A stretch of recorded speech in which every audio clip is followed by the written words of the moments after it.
Hey, it's great to be with you again today. Do you ever feel like you feel like God's moving in your life and He's like poking you, right? He's like, "Yo, Joe, come on, man.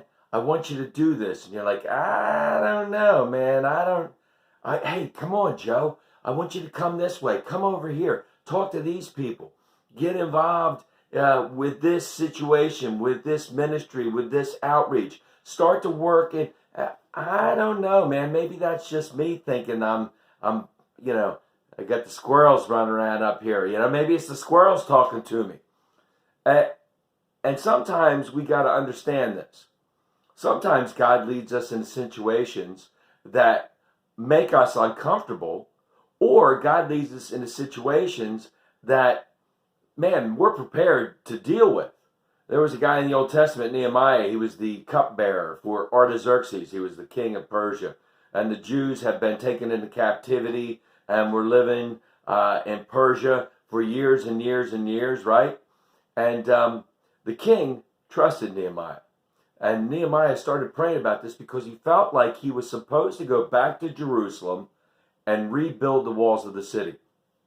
Zerubbabel had already gone back like 90 years before. Ezra had gone back. The temple was rebuilt. The town was getting rebuilt, but it was in disarray. There was no spiritual guidance. There was no walls to protect the city. And Nehemiah went to Artaxerxes and said, "Hey, man, can I go back?" Now, normally, a king in a foreign country is not going to let some dude take a bunch of people out of his kingdom and return home. But he said, yeah, you can go. Go and repair the walls. And Nehemiah went back to Jerusalem after a 3-month trip to get there. And he ran into some obstacles. Some people wanted to hold him back and didn't want him to build the walls. And I think it was the Samaritans are like, no, we're going to kill you, right? And in 52 days, they rebuilt the walls of Jerusalem. That's incredible. That's fast. That's incredibly fast. And he did it because he kept praying. He didn't just rely on his own abilities and his own wisdom and his own knowledge of how to get things done. He prayed an incredible amount of times. Every day he was before God, asking God for his discernment and his wisdom and the way to go about it.